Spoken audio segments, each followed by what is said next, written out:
ઉપજ ખર્ચના ખાતા, જેવી રીતે માલ મિલકત ખાતાની અંદર બે ખાતાઓ સંકળાયેલા છે એવી રીતે ઉપજ ખર્ચના ખાતાઓમાં પણ બે ખાતા, એક ઉપજના ખાતા અને બીજું ખર્ચનું ખાતું.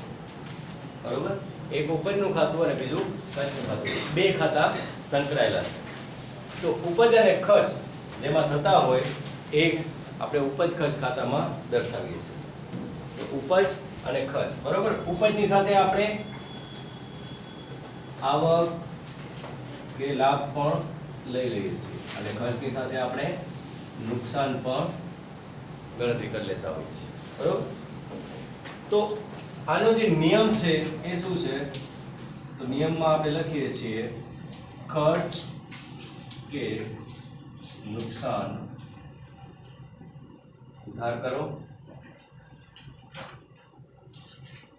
આવક કે ઉપજ જમા કરો.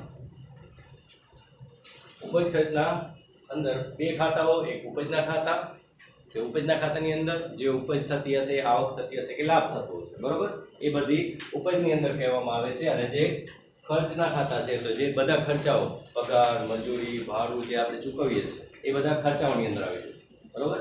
એની સાથે જો નુકસાન થયું હોય તો એ નુકસાનની નોંધ પણ આપણે ખર્ચ તરીકે દર્શાવીએ છીએ. મતલબ ઉપજ ખર્ચના ખાતાનો નિયમ. ઉપજ ખર્ચ ખાતાનો નિયમ શું છે કે ખર્ચ કે નુકસાન હોય તો આપણે એને ઉધાર કરવાનો હોય છે અને આવક કે ઉપજ હોય એને જમા કરવાનો છે. તો હવે ઉદાહરણ 9 એની અંદર સૌથી પહેલો વ્યવહાર શું કહે છે કે પગારના ₹5000 ચૂકવ્યા છે. અહીંયા શું કરીએ છીએ આપણે? પગાર ચૂકવ્યો. હવે પગાર ચૂકવીએ તો પગાર આપણા માટે શું છે? ખર્ચ છે. બરોબર? પગાર ખર્ચ છે. હવે પગાર ખર્ચ છે તો નિયમ શું કહે છે? પગાર ખાતે ઉધાર થશે. આપણે માત્ર અહીંયા ઉપજ અને ખર્ચના ખાતાને જ ધ્યાનમાં લેશું. બીજા ખાતાની અંદર સંકળાયેલા છે એને આપણે અત્યારે ધ્યાનમાં લેવાના નથી. તો અત્યારે જે પગાર ચૂકવ્યો છે તો પગાર આપણા માટે શું છે? ખર્ચ છે. તો પગાર ચૂકવ્યો એ પગાર ખર્ચ છે, માટે પગાર ખાતે આપણે શું કરશું? ઉધાર. એવી જ રીતે બીજું છે ભાડાના ₹3000 ચૂકવ્યા. તો અહીંયા શું કર્યું આપણે? ભાડાના ચૂકવ્યા. હવે ભાડાના ચૂકવ્યા છે તો એ પણ આપણે રકમ ચૂકવવી પડી છે અને જે રકમ આપણે ચૂકવવી પડતી હોય એ આપણે સામાન્ય રીતે શેમાં લઈએ છીએ? ખર્ચમાં. તો મતલબ ભાડું શું છે? ભાડું પણ ખર્ચ છે અને ભાડું ખર્ચ છે. ભાડા ખાતે શું કરવાનું? ભાડા ખાતે પણ ઉધાર થશે. એના પછીનો વ્યવહાર છે કે ટેલિફોન બિલ ભર્યું ₹2000. ₹2000 આપણે ટેલિફોન બિલ ભર્યું છે. મતલબ આપણે રૂપિયા ચૂકવીએ છીએ. શું કર્યું છે? ટેલિફોન બિલ ભર્યું. ટેલિફોન બિલ ભર્યું તો ટેલિફોન બિલ આપણા માટે શું થયું? ટેલિફોન બિલ ખર્ચ છે. ટેલિફોન બિલ ખર્ચ હોય તો આપણે લખશું ટેલિફોન ખર્ચ ખાતે ઉધાર થશે. બરોબર? આ ત્રણેય ખર્ચાઓ જ છે. બરોબર? અને ખર્ચ આપણે રકમ ચૂકવવી પડી છે અને રકમ ચૂકવવી પડે છે તો ખર્ચ કે નુકસાન ઉધાર કરવાના છે. તો આ ત્રણેય ખર્ચાઓ હોવાથી આપણે ત્રણેયના ખાતા શું કરવા પડે? ઉધાર કરવા પડે. નંબર 4 ગાલખાત થઈ. એના આપણે શું કીધું છે? ગાલખાત થઈ. તો ગાલખાત થાય છે. ગાલખાત શું છે?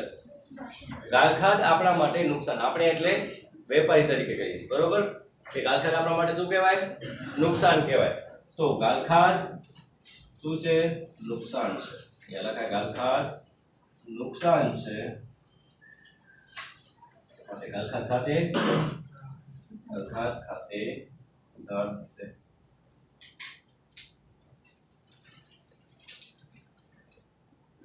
ચોથા નંબરમાં શું છે? નુકસાન આપે. એના પછી નંબર 5 દલાલીના મળ્યા ₹2500. બરોબર? આપણે દલાલીના ₹2500 મળે છે. હવે દલાલીના ₹2500 આપણે મળે છે તો દલાલી મળી અથવા દલાલી મળે છે એવું લખીએ. દલાલી મળે છે એટલે આપણા પાસે રૂપિયા આવે છે. તો આપણા પાસે રૂપિયા આવે એને શું કહેવાય? આવક અથવા ઉપજ. તો આપણા પાસે રૂપિયા આવે છે તો એ આવક છે, તો દલાલી આપણા માટે ઉપજ કહેવાય. દલાલી ઉપજ છે. હવે જો ઉપજ હોય તો ઉપજ ખર્ચ ખાતાનો નિયમ શું કહે છે કે જો ઉપજ થઈ હોય તો આવક કે ઉપજ જમા કરો. તો આપણે દલાલી શું કરશું? દલાલી ખાતે જમા થશે. એના પછી છઠ્ઠું, ડિવિડન્ડ મળ્યું છે. હવે ડિવિડન્ડ મળે છે, આપણે ડિવિડન્ડ તો આપણી આવક થાય. મળ્યું છે શબ્દ એટલે આપણે આવક જ બતાવે છે. જો આવક કે ઉપજ હોય તો શું કરવાનું છે?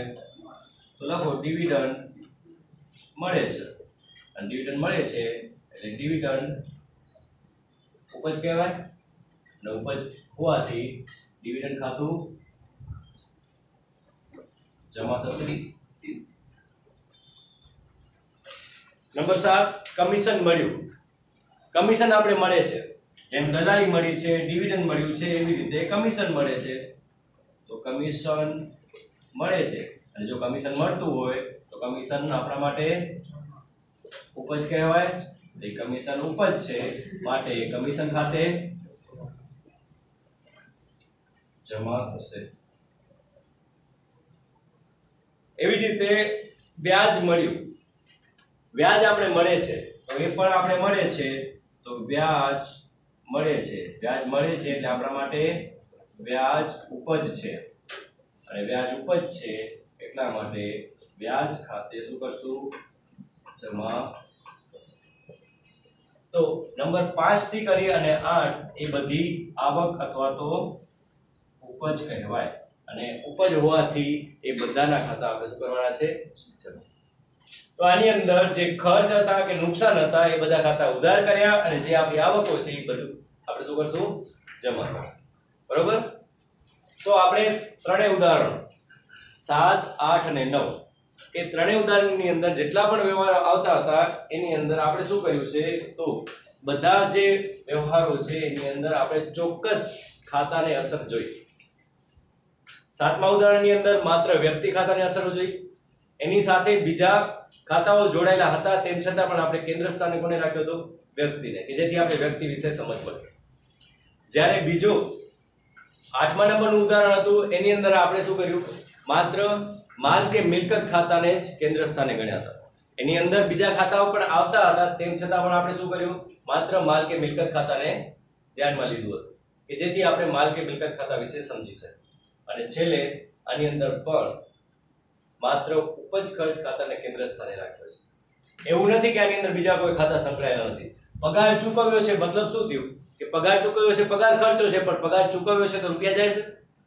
તો રૂપિયા જાય છે તો રોકડ ખાતું સંકળાયેલું છે અને રોકડ ખાતું શેમાં આવે? માલ મિલકત ખાતામાં આવે. તો એનો મતલબ કે કોઈ પણ વ્યવહાર હોય ને એની અંદર 2 કે 2 થી વધારે જે ખાતાઓ છે એ સંકળાયેલા હશે જ. બરોબર? તો એ જે ખાતાઓ સંકળાયેલા હોય છે તો એ આપણે હવે શોધવાના છે. હવે જે વ્યવહારો આવશે એ વ્યવહારોને આપણે આખા વ્યવહારની અંદર જે 2 ખાતાઓ સંકળાયેલા છે કે જે એક ઉધાર થશે ને એક જમા થશે, તો એ ઉધાર અને જમા બરોબર કેવી રીતે કરવામાં આવે છે એ આપણે અત્યારે જોવાનું છે. તો આ લખી લો.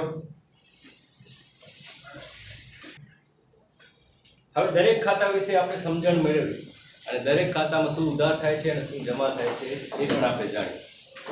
હવે એ જે ખાતાઓ ઉધાર જમા કરવાના છે તો એ ખાતું ઉધાર અથવા જમા કરવાના અમુક તબક્કા છે. તો જે આપણે અત્યાર સુધી શીખ્યા છીએ એ જ. એટલે સૌથી પહેલા વ્યવહાર ઓળખવો.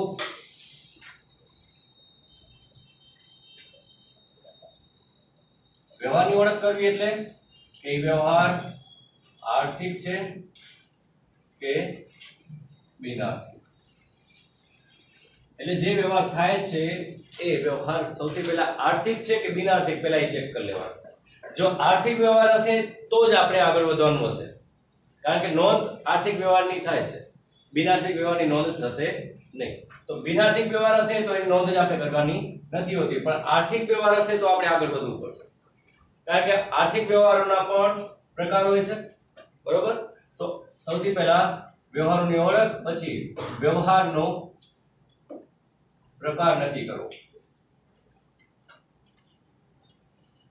વ્યવહારના પ્રકારમાં શું આવે? રોકડ વ્યવહાર છે, ઉધાર વ્યવહાર છે કે અન્ય પ્રકારનો વ્યવહાર છે, બરોબર? એ આપણે ખબર પડતી. પછી એ વ્યવહારની અંદર સંકળાયેલા ખાતા જોયા આપણે. વ્યવહારો જોઈ લીધા કે રોકડ વ્યવહાર છે કે ઉધાર વ્યવહાર છે કે અન્ય રીતનો વ્યવહાર છે. પછી આપણે એની જે બેવડી અસર કરતા એની અંદર બે ખાતાઓ સંકળાયેલા જોઈએ. તો આપણે ખાતાઓ નક્કી કરવા. એના પછીનું કામ શું કરવું? ખાતાઓ નક્કી કરવા. અને એ ખાતાઓ નક્કી થઈ જાય. ખાતાઓ કયા છે? તો એ જે ત્રણ ખાતા હતા. સૌથી પહેલા વ્યક્તિ ખાતું, માલ મિલકત ખાતું અને ઉપજ ખર્ચ ખાતું. આ ત્રણ ખાતાઓ નક્કી થઈ ગયા પછી એમના ઉધાર જમાના નિયમ પ્રમાણે, ઉધાર જમાના નિયમ મુજબ અસર આપવી. તો જે ઉધાર જમા થાય છે એ ઉધાર જમા આ મુજબ કરવામાં આવે છે. જે કાંઈ પણ ઉધાર જમા કરવામાં આવે છે એ આ નિયમ મુજબ કરવામાં આવે છે અને નિયમો આપણે ત્રણે શીખી ગયા છે. માલ મિલકત ખાતાનો હોય કે વ્યક્તિ ખાતાનો હોય કે ઉપજ ખર્ચ ખાતાનો. તો હવે આપણે ઉદાહરણ 10 ની અંદર રણછોડ નામનો એક માલિક છે કે જે પોતાના ધંધાની અંદર અમુક વ્યવહારો કરે છે. તો એ વ્યવહારો ઉધાર થશે કે જમા થશે, બરોબર? એ આપણે અત્યારે નોંધવાનું છે.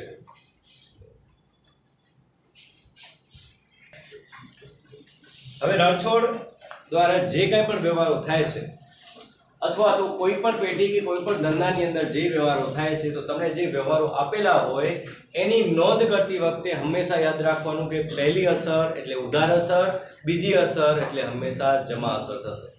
એટલે આપણે જે અસર લખવાની હશે એ હંમેશા આપણે પહેલી અસર ઉધાર અસર લખશું અને બીજી અસર જમા અસર દર્શાવવાની રહેશે.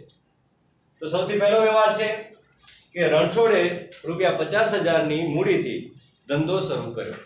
રણછોડે શું કર્યું છે? 50,000 મૂડી લાવી અને ધંધો શરૂ કર્યો છે. તો અહીંયા રણછોડ છે એ માલિક છે. તો સૌથી પહેલું કામ આપણે કરવાનું છે વ્યવહાર લખવાનો,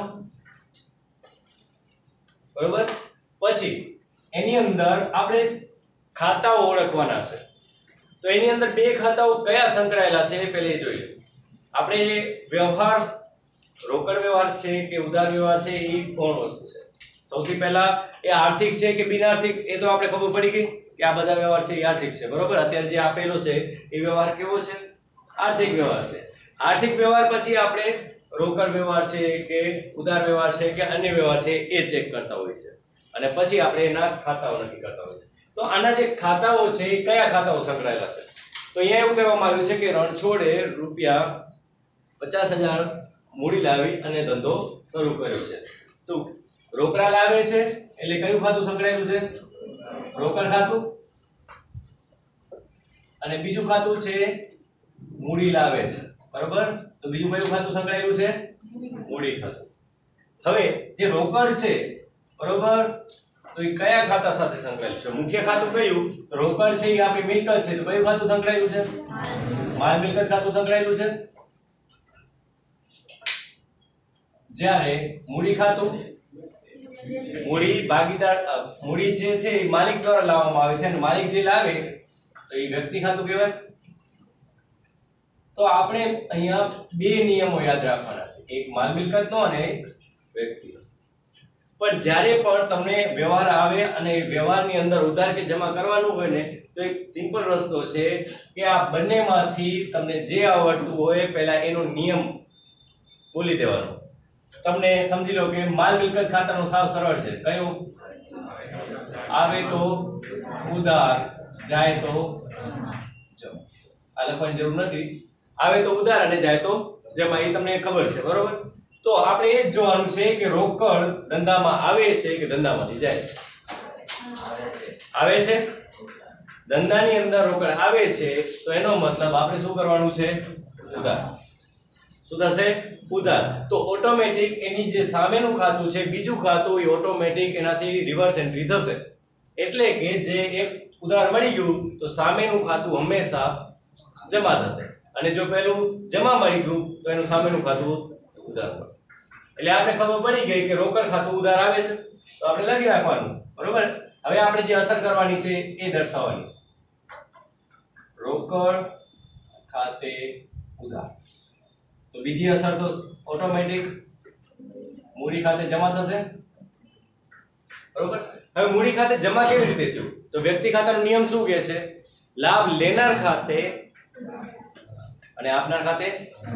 તો અહીંયા જે માલિક છે એ માલિક ધંધાને લાભ આપે છે કે ધંધામાંથી લાભ લે છે?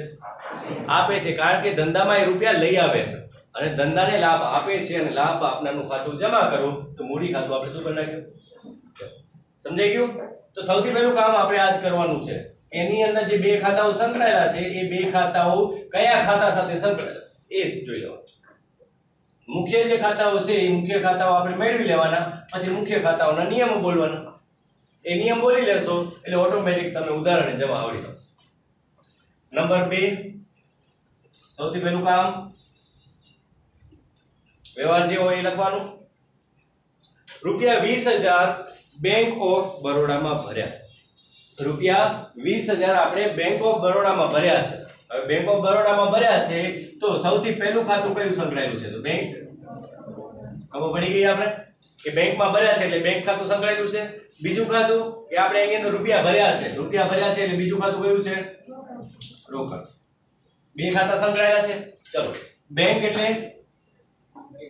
વ્યક્તિ ખાતું, રોકડ એટલે માલ મિલકત ખાતું.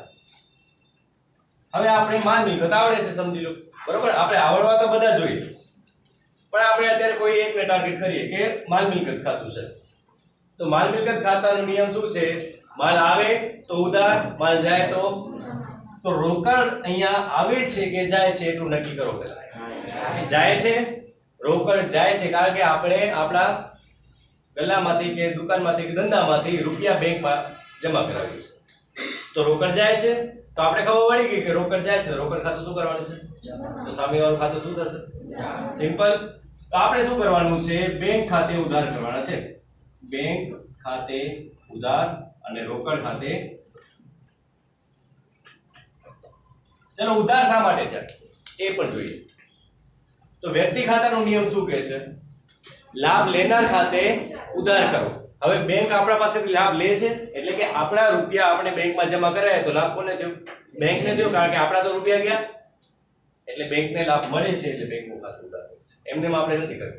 પણ આની અંદર જેટલા પણ વ્યવહારો થશે એ વ્યવહારોની અંદર એક વ્યવહાર જો તમને આવડી ગયો ને તો બીજો વ્યવહાર ઓટોમેટિક તમને આવડી જશે, બરોબર. પછી આપણે ચેક કરવું હોય તો કરી લેવાનું નિયમ પ્રમાણે કે એ પ્રમાણે થાય છે કે નહીં. ચલો, ત્રીજો વ્યવહાર. ત્રીજા વ્યવહારમાં તમને શું કહેવામાં આવ્યું છે કે રૂપિયા 2,000 નો માલ રોકડેથી ખરીદ્યો. આપણે શું કર્યું છે? રૂપિયા 2,000 નો માલ રોકડેથી ખરીદ્યો છે. ચલો, આની અંદર બે ખાતા કયા સંકળાયેલા છે? એક તો રોકડ દેખાય અને બીજું ખરીદી કરી છે, બરોબર. માલનું ખાતું છે એટલે ખરીદી કરી છે. આપણે ખરીદી ધ્યાનમાં લેવાની છે. તો રોકડ છે, રોકડ કેના સાથે સંકળાયેલું છે? રોકડ માલ મિલકત. તો લખી નાખવાનું કે આ માલ મિલકતમાં છે.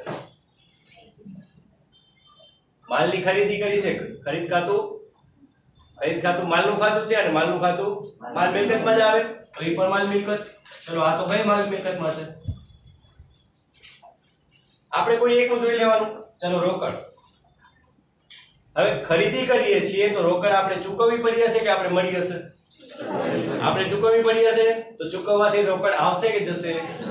જાય. અને નિયમ શું કહે છે? જાય તો રોકડ ખાતું શું થશે? એનો મતલબ ઉધાર શું થશે? માલની જે ખરીદી કરી છે એ ઉધાર કરવાની. પણ જે માલ આવે છે તો આપણે કયા નામથી લખવાનું? તો એને ચોક્કસ જે શબ્દ આપેલો હોય, ખરીદ્યો છે, બરોબર. તો ખરીદ ખાતે ઉધાર થશે. ખરીદ ખાતે ઉધાર અને રોકડ ખાતે. ચલો, ખરીદ ખાતે ઉધાર શા માટે કર્યો? ખરીદીથી શું થશે? માલ આવશે. ખરીદી કરીએ તો માલ લઈ આવશું આપણે. તો ધંધાની અંદર માલ આવે તો શું થાય?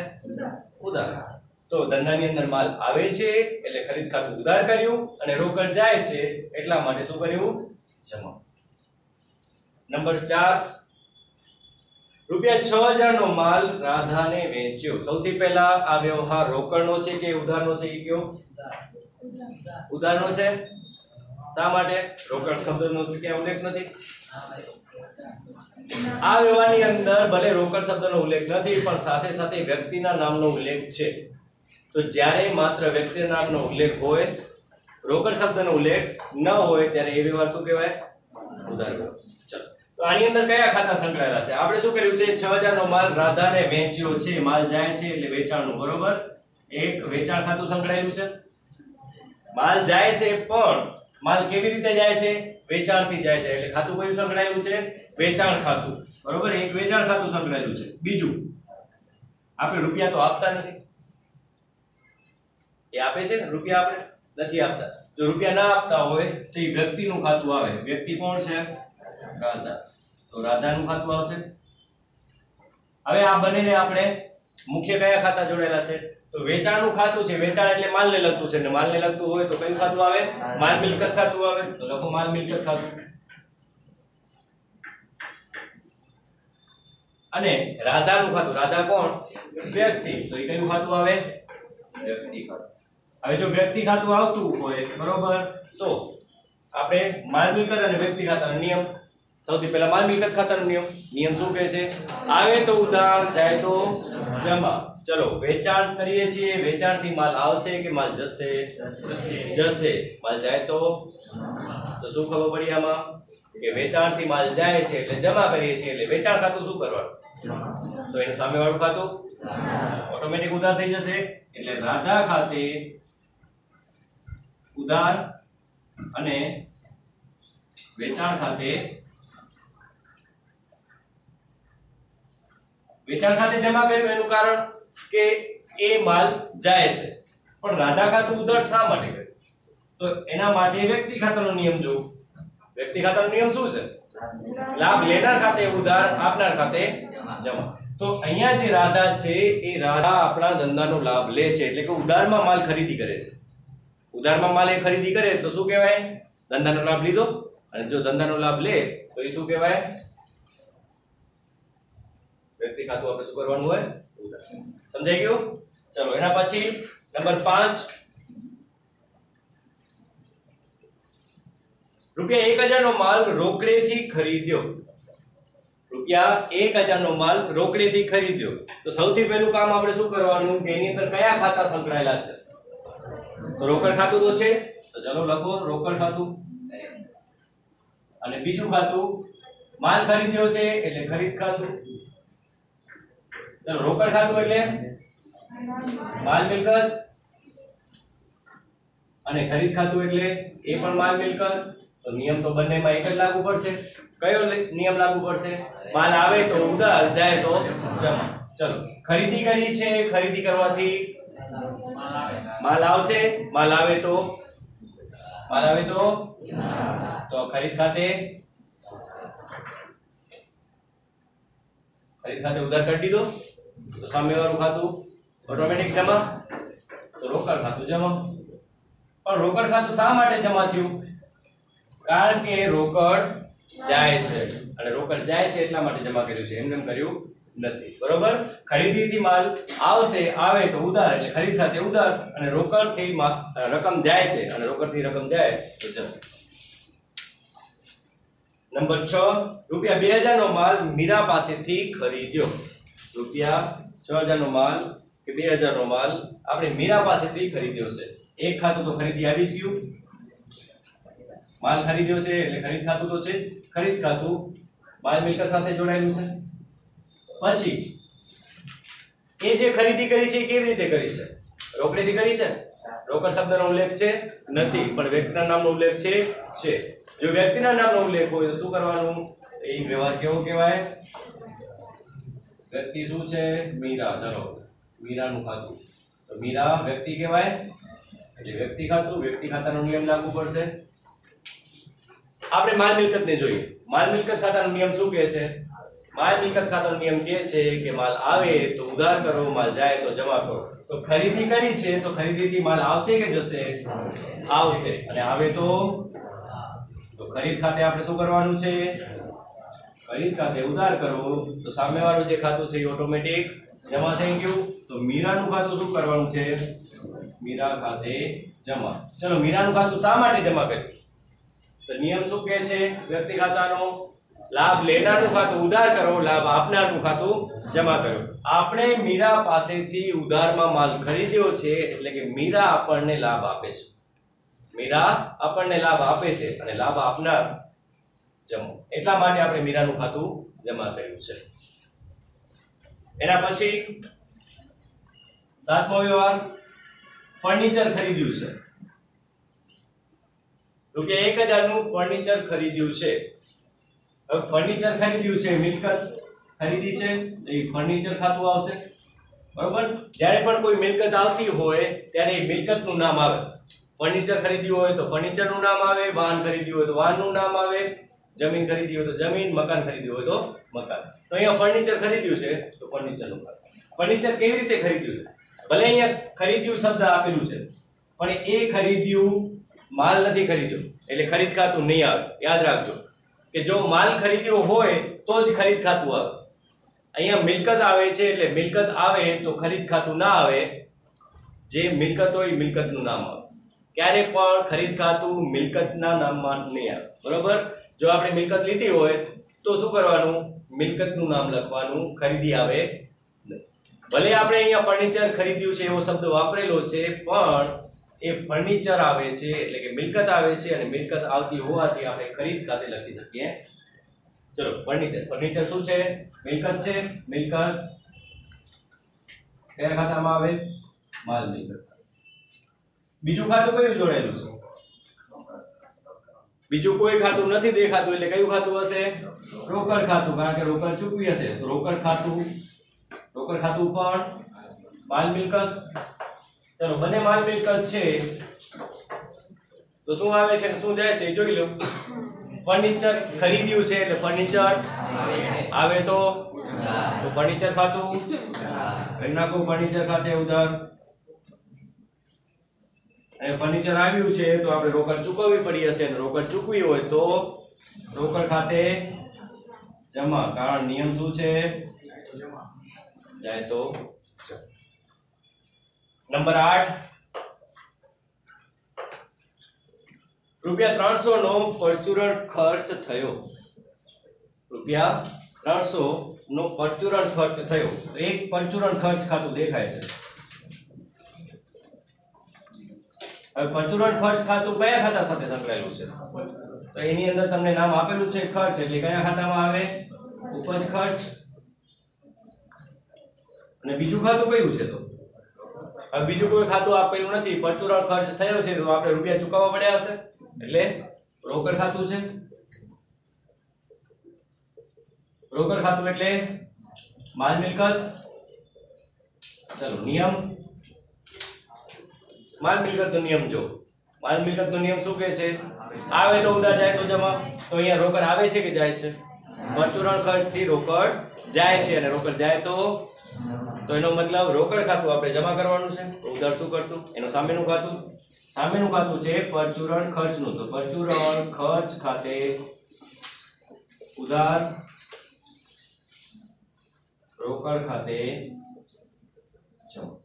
પરચુરણ ખર્ચ ખાતું શા માટે ઉધાર્યું? તો પરચુરણ ખર્ચ એટલે ઉપજ ખર્ચ ખાતું. ઉપજ ખર્ચ ખાતાનો નિયમ શું કહે છે? ઉપજ ખર્ચ ખાતાનો નિયમ કહે છે કે ખર્ચ કે નુકસાન ઉધાર કરો. તો પરચુરણ ખર્ચ એ ખર્ચ હોવાથી ખર્ચ કે નુકસાન આપણે શું કર્યું? ઉધાર. એટલે પરચુરણ ખર્ચ ખાતે ઉધાર આવ્યા અને રોકડ ખાતું જમા થયું. રૂપિયા 200 નું ડિવિડન્ડ મળ્યું. રૂપિયા 200 ડિવિડન્ડ મળ્યું છે. એક ડિવિડન્ડ ખાતું છે અને બીજું મળ્યું છે, આવક થઈ છે. તો જ્યારે પણ ડિવિડન્ડ મળે એટલે યાદ રાખજો કે હંમેશા બેંક ખાતું આવશે, રોકડ ખાતું નહીં આવે. ડિવિડન્ડની અંદર ભલે મળ્યું છે તેમ છતાં પણ ડિવિડન્ડમાં હંમેશા બેંક. બરોબર? કારણ કે જે ડિવિડન્ડ છે ને એ સીધી બેંકમાં જમા થશે, આપણા હાથમાં આવશે નહીં. તો બીજું ખાતું કયું આવશે? બેંક ખાતું. ચલો ડિવિડન્ડ મળ્યું છે એટલે કયું ખાતું? ઉપજ ખર્ચ ખાતું. ડિવિડન્ડ મળ્યું છે એટલે શું થશે?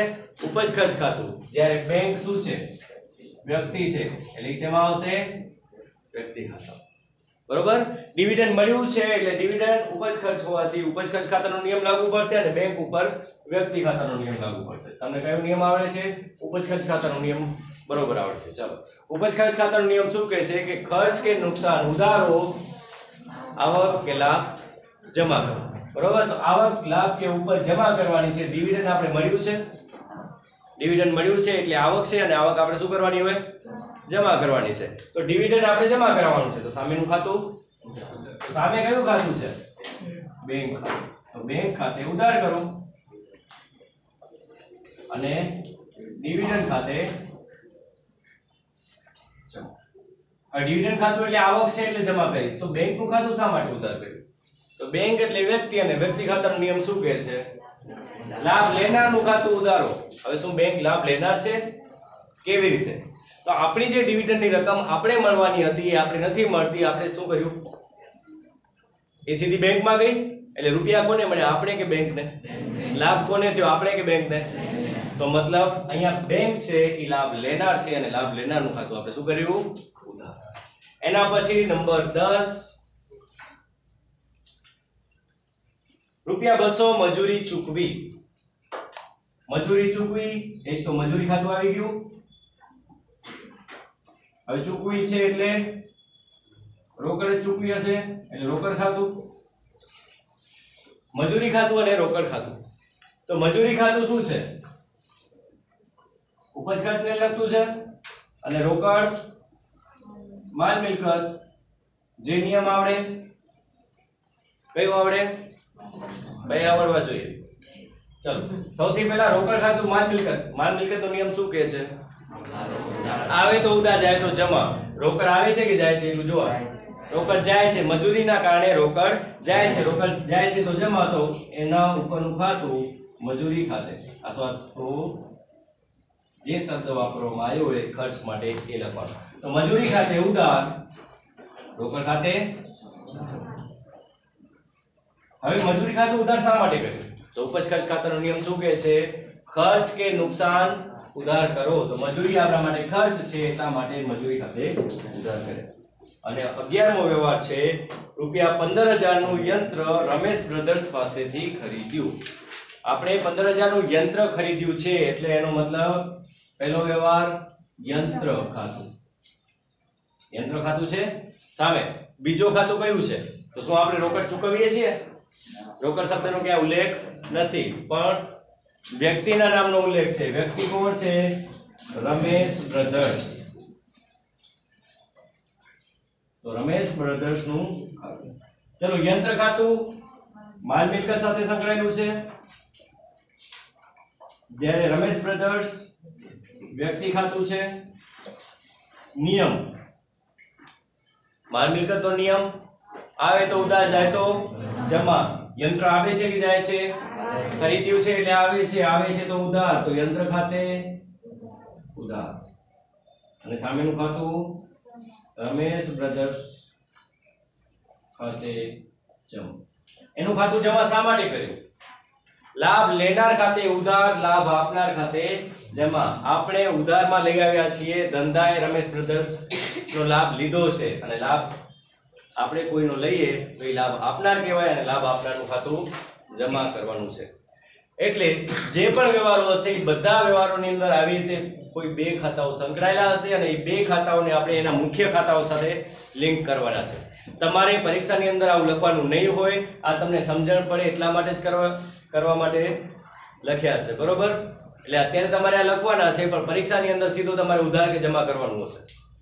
એટલે આ જે છે એ આપણે એના મનમાં જ વિચારી લેવાનું છે કે ખરીદી છે અને મીરા છે તો ખરીદી એટલે માલ મિલકત અને માલ મિલકતનો જે નિયમ છે એ મનમાં જ વિચારી લેવાનો કે શું આવે બરોબર એટલે સૌથી પહેલા આપણે જે એના નિયમો છે એ નિયમો એકદમ પરફેક્ટ આવડી જવા જોઈએ એના પરથી જ આ તમારી જે નોંધો છે એ થશે બરોબર